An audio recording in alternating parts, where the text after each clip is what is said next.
both of us immediately have this in common.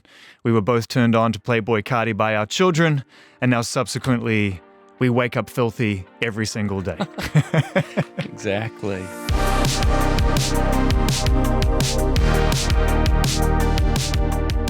How are you, man? I'm good, thanks. Yeah, we just saw Playboi Carti at Rolling Loud. What an experience. There's something that I did with one of the guys from Rolling Loud that now I can't remember. That's a Playboi Carti thing, but yeah. Yeah, the ad-lib. Yeah. That was the first concert that I got to see out of quarantine. So 2 years with no live music. And then I saw Playboi Carti at an arena, and it was like intense. It was, yeah. Yeah. In an amazing way. I mean, yeah. it was I thought it was intense also, sort of. Some of the dancers that he had up there, these guys were really, had an intense look. And it's Mad Max. Well, I was just going to say the Road Warrior. Yeah, it really is. And it's sort of, apocalyptic and, very different from, what I imagined it was going to be. Yeah, well, you had your Rolling Loud experience. You'll never forget it. I worked on a movie where I take my kid to a Rolling Loud concert, and his mother says, no, we can't go. So I said, we're going fishing. And then, of course, we go to the concert, and I lose him. That's the idea of the movie that we just filmed. But we filmed at the actual Rolling Loud some in Miami because Travis Scott's in the movie. And so I went on stage for that. And congratulations, Owen, you just won the internet, and we haven't even that's unbelievable. I know. That's incredible. Yeah, when I went on, people thought that's an unusual I remember pairing. this. Everyone thought that you were just bros, and this was just a part of a set. No, I was playing. I was in character when I was up there. But it was nice when I met him, because then we did a scene, and he's from Houston, and he said that he loves Wes Anderson, and I spoke with Wes, and Wes said, yeah, Travis Scott sent me some of those shoes that he has,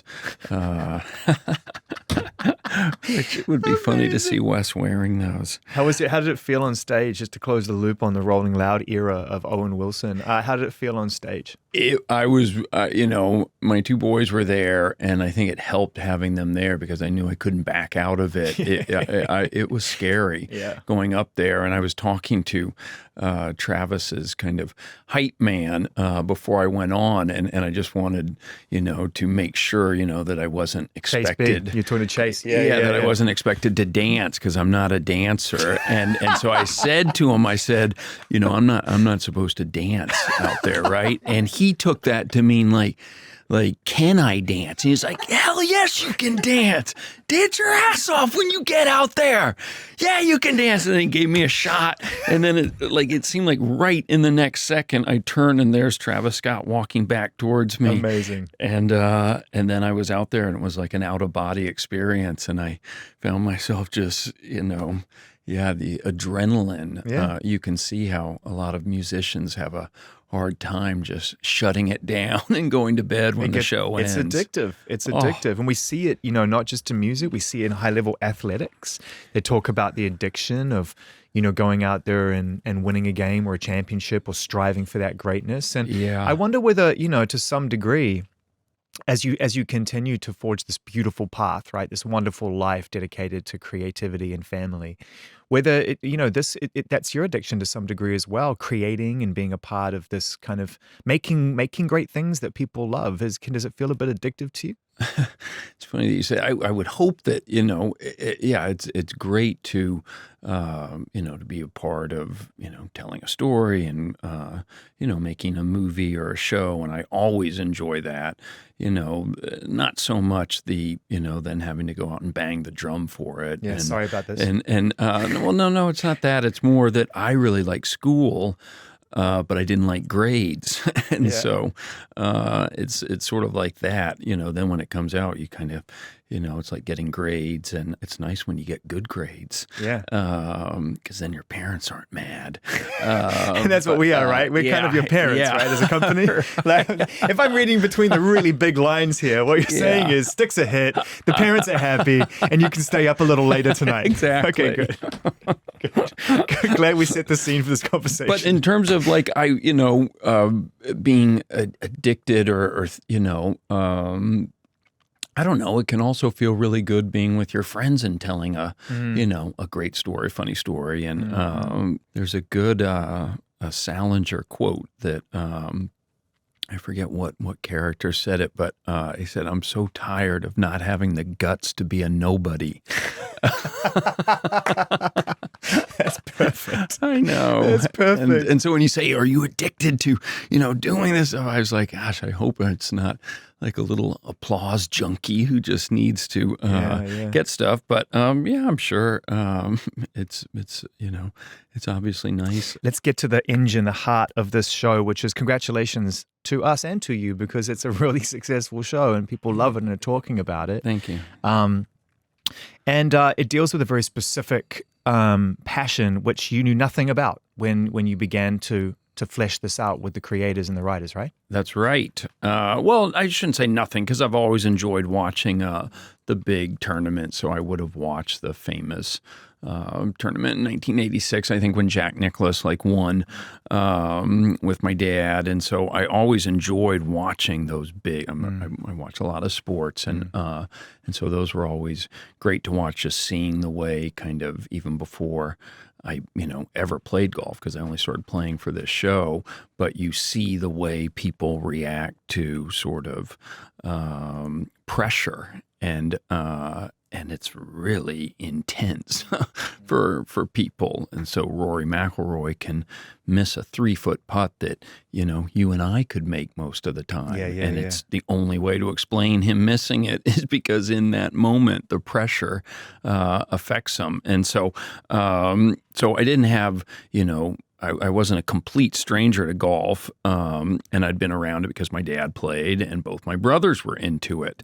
But in terms of playing myself, I started, when I signed on to do this show, and then it's just been something that I've gotten into. And so I can see myself, I was playing this past weekend with Luke, my brother, in New York, and I've heard about this developing brotherly rivalry. Yes. I was calling myself the Sunset Samurai because he was killing me all day, and then as the sun starts to go down, I catch fire, and was absolutely crushing him towards the end. And I was like, the Sunset Samurai makes another appearance. I just love, and please elaborate on this, that you had been learning how to play golf for this role and got to a point where it was no longer on screen only. You knew you could probably carry 18 holes. So you set up this round with Luke and didn't tell him. Yeah, exactly. My older brother knew because I'd been, he'd been sort of, monitoring my progress and seeing, but Luke didn't really know that I'd been doing all this. So it was like the ultimate practical joke where I was able to just go out with him one day and just blow his mind. And what was that first drive like when you actually struck it sweet? And he just could. First of all, I was driving it that day better than him and further. So he was just he couldn't really get his head around it. And then what's kind of continued is that when I'm listening to music, as Luke will do this, you'll kind of listen, I can't wait to sing this song, say this song, when I get on a roll in golf, because it's just something that kind of unnerves the other person. And the one that I was doing the other day with Luke was that song Black Velvet. You know, when I would make a putt, you know, Black Velvet with that little boy smile, Black Velvet with that soft Southern style. It's just so obnoxious. It's basically a version of doing, you know, Queen, We Are the Champions when we were kids that would, you know, just infuriate Does them. it end as well where you could turn around and just be like, putty again and be like, Black Velvet, if you please? Yeah, exactly. That's exactly how you do it. And then he of course has to respond, and he's doing the ZZ Top. You didn't have to love me like you did, and I thank you. What a gift for the two of you to be able to share this rivalry at this point in your life. Yeah. You know, I guess that's the beauty of the game, because everything else about it's fucking heartbreaking. I mean, it's the greatest heartbreaker in sports, I think, because it's probably one of the most adopted lifestyle sports. And yet, you know, to be good at it, really good at it, you're still going to... Well, you're just going to lose so much because exactly. it's just you against a field of, I don't know how many are in a typical tournament. It's like, you know, over 60 guys, and, you know, even Tiger at the height of his success, you know, he's not winning, you know, even 50% of the tournaments he enters. Yeah. And my older brother, actually, he was in Amsterdam last summer and was playing golf with some guys there. And he said he's heard from them about the show, and that one had said to him, yeah, it really captures the despair of golf. And I liked hearing that. And by the way, the guy who said that, Andrew said, is like a scratch golfer. So he's a great golfer, and he feels there's so much despair in golf just because there is so much failure. But, you know... And self-failure, too. It's not like you can blame the opponent. It's all on you. Yeah, although I do find a way to blame. You know, there's somebody will kind of drive. I mean, there's lots of little things that can kind of, you know, screw you up, or that you can blame as kind of affecting your concentration. So, because there aren't too many other sports where, you know, silence is demanded the way it is in golf, which is also sort of interesting. I'm trying to think, I guess tennis, you know, you're supposed to be kind of quiet as they're doing stuff, but golf is the real sport that's, you know, they're not asking for silence when guys are shooting free throws. No, that would be a different kind of experience for the NBA. Yeah. Not the first time that you faked it till you made it. You know, that's kind of what acting is to some degree, is to figure out whatever the skill is going to be. In sports, I refer to the now infamous short film for girl skateboards, Yeah Right, which landed for us as skateboarding fans as probably the greatest viral moment before viral moments. Yeah. That was like early days internet, complete catnip for like trolls. It was the greatest front ever. Yeah, I know. I hear, you know, still to this day, you know, somebody will say you know, talk about that, yeah, right, or, you know, say the line that I say in it, everybody's biting my shit. But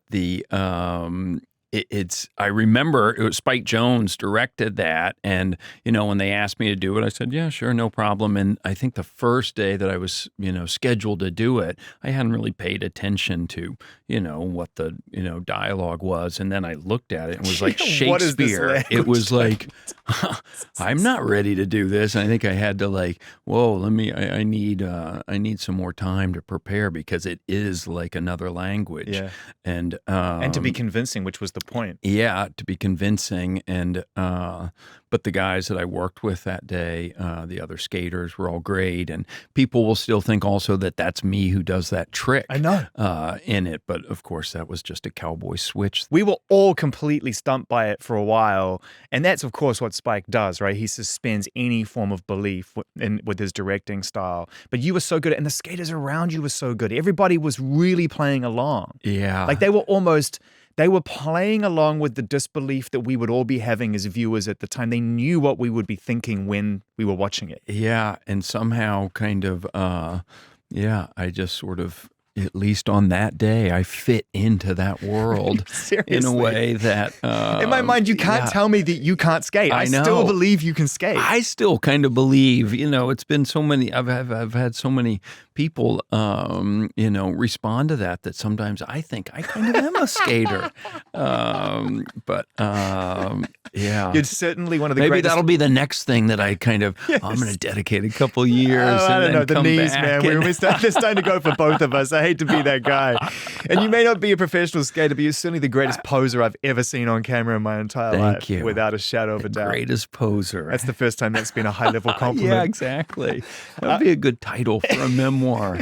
The greatest poser. So let's, it kind of works for acting too to some degree. For sure. So let's talk about some of the other curiosity points in your career because I'm always fascinated by the art of acting and the fact that you do get, to dedicate for a living some time into really learning how to do something, whether it's to fight somebody or sword play or something in the action environment, or it's a language, or there's so much that you can learn in films.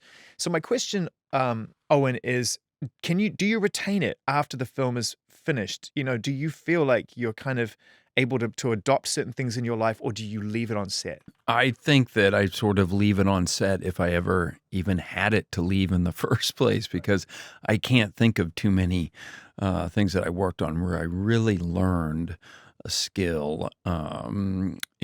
I remember on working with Jackie Chan on a Western, and I took a bunch of horseback riding lessons, and I don't know if I was ever, look like a good rider. Although I did get this, they also had a gun expert, and I did, got to where I could kind of twirl the gun, and that was kind of That's cool. a party trick, right? Yeah, exactly. But there weren't too many. I worked on a movie with Paul Thomas Anderson where I was a saxophone player, and I took some lessons, and that never took. Yeah. That was just, I could still be studying the saxophone. I don't think I'd be able to pull. That's a difficult instrument. Do you play any instruments? I play everything badly. So you could play the saxophone? I couldn't play no, that's thank you for keeping me honest. Wind instruments, you can't just pick up and play badly, but because it requires the whole breathing thing is tricky. Right, but I can drums and bass and guitar, and I can write. There were kids at school that, the kids that, that were drummers that would have their drumsticks that they'd kind of carry around that always looked cool. And, yeah, man, that's my identity. Yeah, drumming always seemed like maybe from the Muppets Animal. Did he play the drums? I think they were going more for John Bonham, but maybe. Exactly. I don't know. I mean, both are great, That was a great documentary. The Led Zeppelin one? Yeah. I loved it. Gosh. I loved it. I saw that in Atlanta in the theater, and it was just kind of a sonic. What about that early show at blast. the Roundhouse when they come on and they're already precociously phenomenal, and the crowd is sitting there with their kids, like not knowing what to do with their, And then you mentioned John Bonham, and somehow I had, an image of him as this kind of tough guy, and the stuff that had happened with, in I think it was San Francisco with Bill Graham, all these kind of crazy stories. But then you hear him in that documentary, and they kind of build it around his interviews that they found. And he's very sweet, kind of childlike. And that's why they probably ended the band, because of how much, obviously, he meant to those guys. Oh, they were heartbroken. It's well documented. I mean, Siri and you wasn't like, see it kind of at the end when he's talking about each one of them, and they have, Robert Plant as he's listening to, Bonham say, well, I've known Robert my whole life, and he's very, and it's just very kind of sweet. That was great. Was that a band for you when you were growing up? Yeah, not, huge. I would say AC/DC was probably, I wondered why bigger. the poster was on the wall. And I figured that maybe you and everyone had a say as to what was going to be on his wall. Yeah, I think Led Zeppelin was probably just like slightly earlier. So, that Back in Black album was such a huge album. But AC/DC, I saw them in concert here in Los Angeles with Rick Rubin one time. That's pretty fun. Yeah. He'd have given you a good inside track on that. I mean, that band, he produced, I think, one of their... He did. Yeah. And going way further back than that, no AC/DC kind of no Def Jam in a way, because so much of their music influenced what he was making for the Beastie Boys and ultimately led to his Deaf American era. I think AC/DC, if you asked Rick, they're sort of on the four corners of his right, of his brain, yeah, of his, spirit. and that you would sort of think, well, who would sort of be the leader of AC/DC? Everyone knows kind of because of the schoolboy uniform and the kind of duck walk. Angus, it's actually his brother that was sort of, or Malcolm. Malcolm, yeah, thank you. Who's sort of the, Malcolm. the one who's kind of, it sounds like kind of the leader. Well, they were a boogie kind of band. how they were going to sound for each album. They're a boogie band, so it's all about the rhythm guitar, right? So everyone was obsessed, to your point, with the sort of firing solos and all of the sort of like showmanship that Angus brings. But they are a rhythm and blues band for real. Yeah. Let's get to the art of acting for you and what you get a real thrill out of. I mean, what is the feeling like when you're on set and you inhabit the role and it becomes something that you know is that you can do, that's you, it becomes you to some degree, that sort of craft of it? Well, I think maybe because I started off writing, I still get, the thing that I really, something that'll make me feel good is when I hear like a line, when I was kind of, getting ready to do the golf show, and Luke had said he had played with this guy that, had screamed after a shot, "This course owes me." And that just stuck with me as kind of a funny thing. And we kind of put it in the idea of, this game, it takes and it takes and it takes. Well, finally, it's giving something back to me. So I like when I kind of something from real life that you kind of hear, or even something I saw, they had this in the trailer, when the kid just smacks a shot, and I say, that's how you pepper a steak. Well, that was from, I was playing tennis with a friend, and he said that. He said his dad used to say that. And so I like when I kind of hear stuff in real life that I think is good or interesting and funny, and then find a way, for it to work. And, so with that being said, do you feel like you, and I mean this as a compliment because you're such a great writer, and I know that's how you got your start writing and working with Wes and everything else and Bottle Rocket from the very beginning, but do you feel that your role on camera is more, not entirely, but more of a vehicle to kind of honor the writing than it is a personal kind of aspiration to thespianize, if that's even a word? I like it if it's not. Well, thespianize. I'm not thinking of honoring the writing. I'm thinking of just how do you make something sound real or make a scene sound good. And I think if I have a strength, it's maybe having a good ear. And so usually I'm able to kind of hear if something sounds to me, believable or good or interesting. And sometimes it's not enough for something to sound believable, because it's also got to be interesting. It's just kind of being, greedy for good stories, and then loving when I, hear a good story or something kind of interesting. Did you want to be an actor? Or did you want to be a writer? If you really trace it back, looking back on the beginning now, or a director, was being an actor a big part of the puzzle, or was it something that you just were gravitationally drawn towards? Well, it wasn't, necessarily either one. It was only kind of meeting Wes in college, and him really wanting to be a director. And then the two of us just kind of started to, work on writing something, but it was really him sort of driving it. And you were roommates, right? Yeah. Wow. And then in terms of the acting, after we wrote something, Wes, wanting Luke and me to act in it, and well, okay, we'll see how this goes. But still, even when we, had finished the short film that we did, it was basically the first act of Bottle Rocket. When we came out, when Jim Brooks brought us out to Los Angeles, I always kind of expect, they'll probably want to cast some real actors.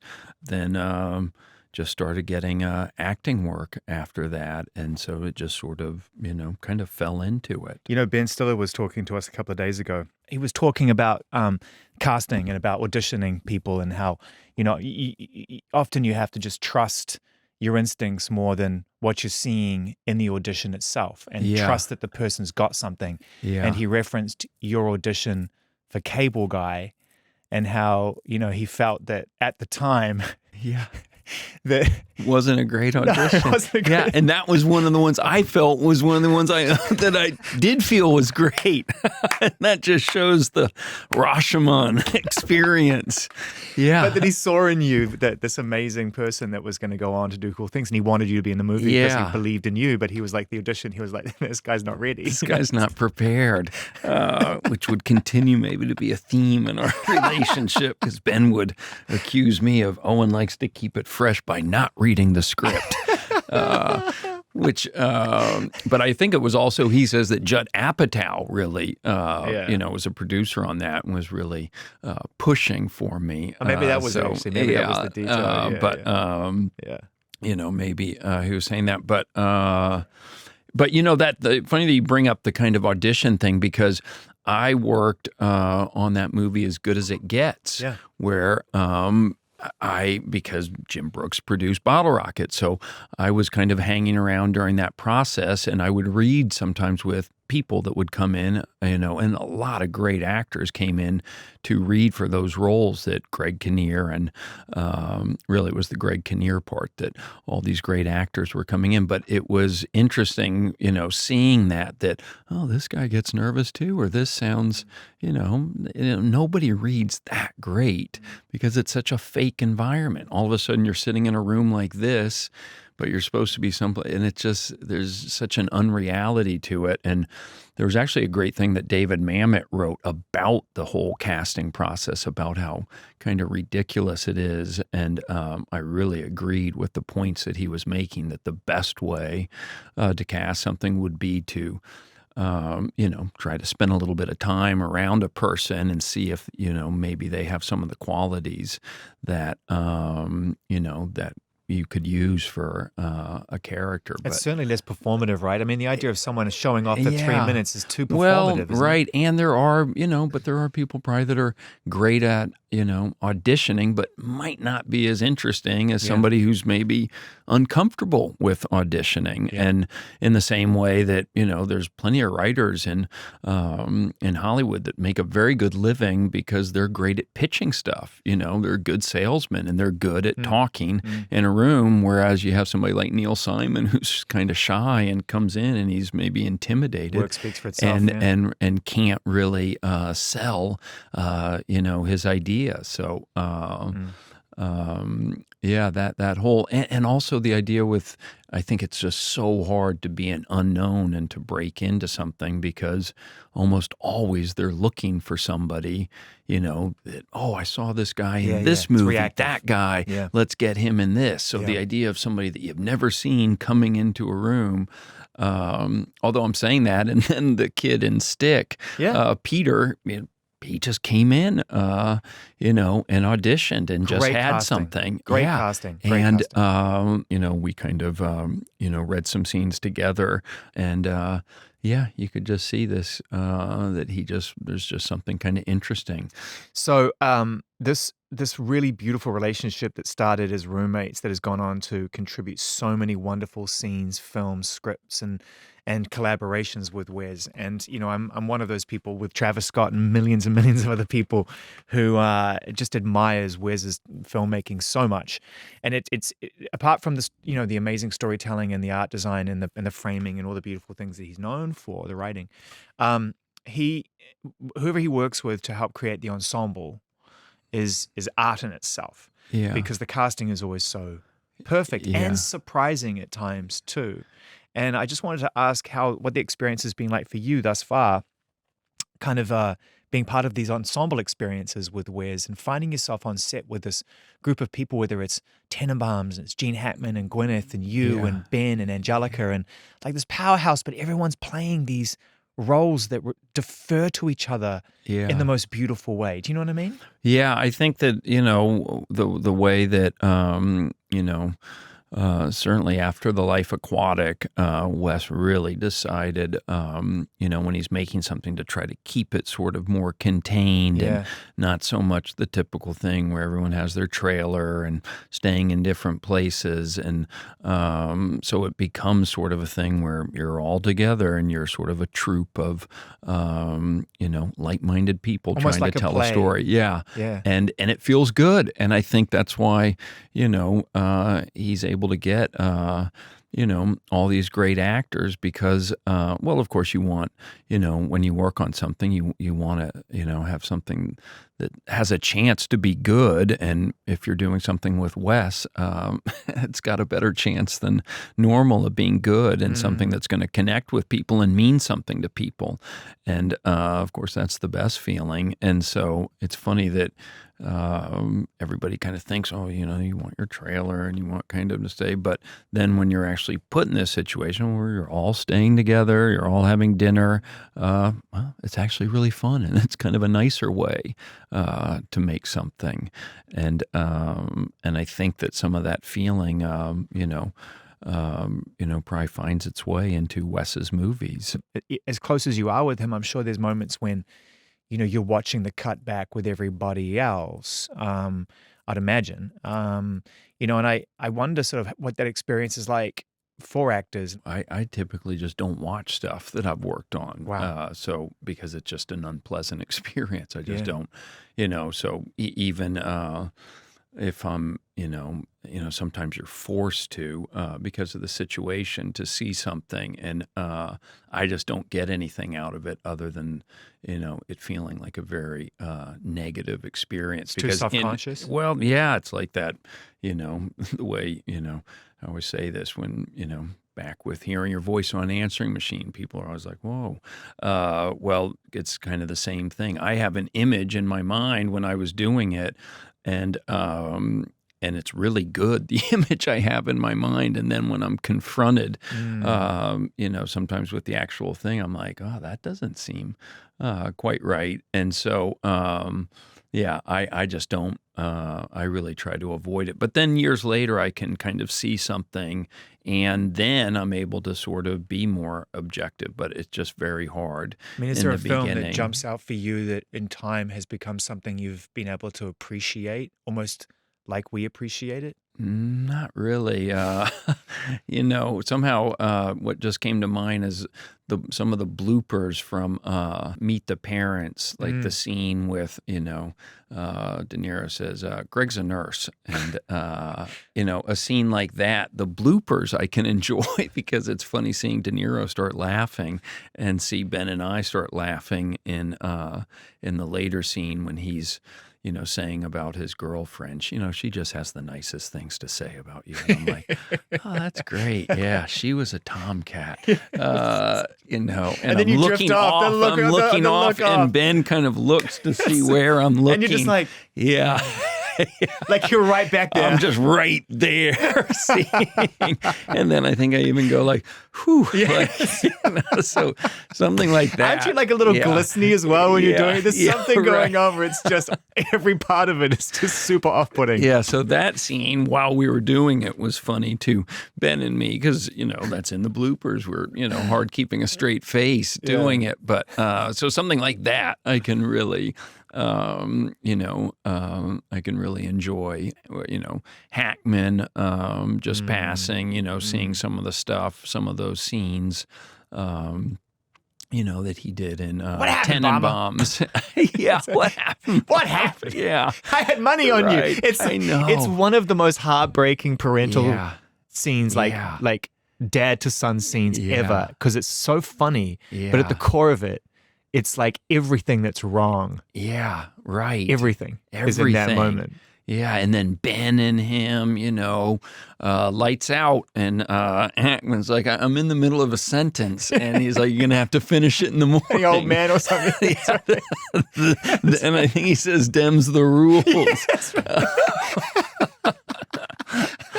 Which is now kind of making me remember in Starsky and Hutch when Ben is, I think somehow, done a lot of drugs and then is in like a dance scene kind of, and I'm kind of putting him to bed and I call him Tiny Dancer. And Ben keeps saying, "We was robbed," and somehow saying the W-U-Z, like he's out of the Little Rascals, like, "We was robbed." It's really funny to me. Man. I mean, does it happen a lot where sort of people come up to you and sort of quote you? Because I was talking to Ben about this and he laughed a lot when I did that. And he was like, yeah, I mean, I get the Fockers thing and I get some dodgeball stuff. And, it kind of reminds you that, hey, these are more than just days on set and movies and TV programs. Like they become part of our vernacular, right? Like someone's walking around saying that we was robbed to somebody, right? Yeah. No, that's a great, sometimes when somebody will quote something back and it could be a line. Well, it's just nice to know that, that the line connected with them. Like Hansel was like a big one. Like, I mean, that would be like whenever anybody would do anything. Someone would show up to a party and they tried a little bit harder than the rest of us. Yeah. And we'd all be like, Hansel.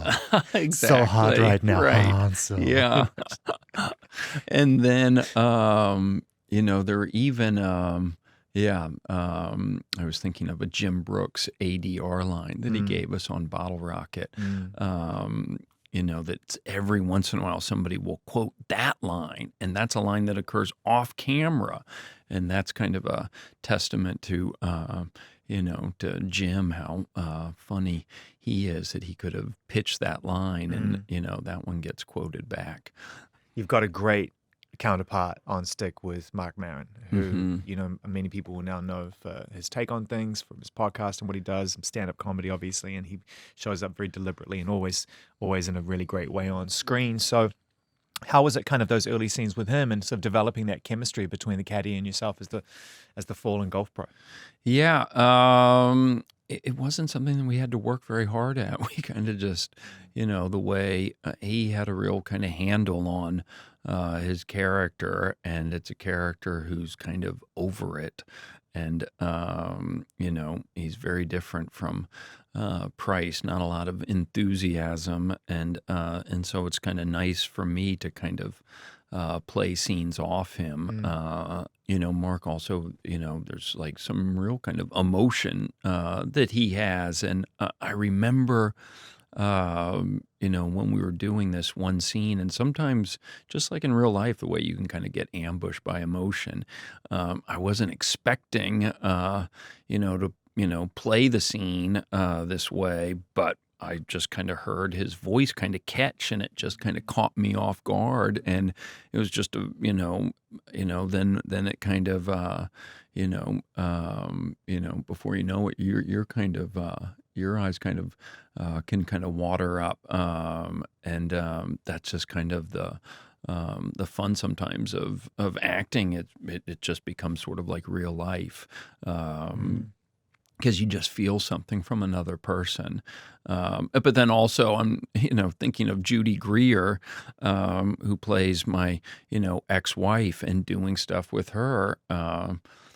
It was just really, I don't know. That stuff was really, it's just nice when somebody's kind of on the same page with you, sense of humor wise. Great straight-faced comedian. Yeah. And just stuff that you find kind of more than sense of humor, just the stuff that you're kind of sensitive about. And so I felt Mark and Judy, that we all kind of worked well together. That's brilliant casting. I mean, the first episode, you press play and it starts, and you get to see you doing you, almost like a stand-up scene where you're selling, and it's just brilliant. Like, it's like charming, and it's comedy, and it's this, and big guy, we got you, and oh my God, you're going to be unstoppable. And it's just like, oh, I missed this. I really love seeing you in that role. And back to what you were saying, kind of about, honoring the writing or sort of the acting, I think that one thing that I do like is if you do find a good character, I like to just keep going with a character. Yeah. And maybe that's from, not having a real, background of like studying acting where, that isn't necessarily what drives me. Oh, I want to find like somebody, really different from what I played. I'd rather find one really good character and just keep going. Yeah. The way,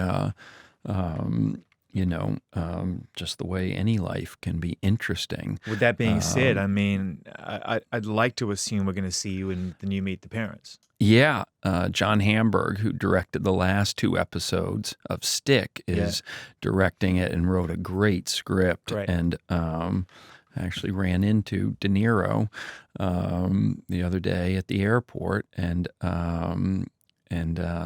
he seems excited. So I think it'll be great. What happens when you run up on Robert De Niro at an airport? Well, in this instance, it was really he was kind of doing a bit on me because he had a mask on, and so I didn't know it was him, and he kind of went up and kind of tap me, and that's okay. That's a little unusual, somebody tapping you, and then I'm like, okay, and then he said he's a big fan.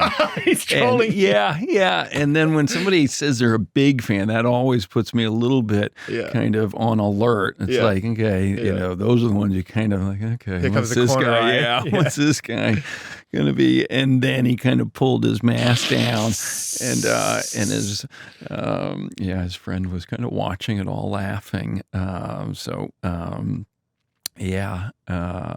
What a life. But the funny thing also, then I was asking, well, what did I look like? And she was saying, oh, you could see your body language. Just like, oh gosh. And then while she's telling that, Bob was kind of like laughing. And when he's laughing, kind of, it's just like you've seen in, movies. That De Niro face. Childlike. Kind of. He got the desired response. Yeah. What a life. And I commend you for, continuing to honor the work and doing great work whilst building a family and finding balance in a strange city where you tell stories for a living. It doesn't always work out. And I know that, you've lived a life and continue to give us great joy through your work, man. And I thank you for your time today, dude. Thank you. Thanks for having me. Yeah, that was great.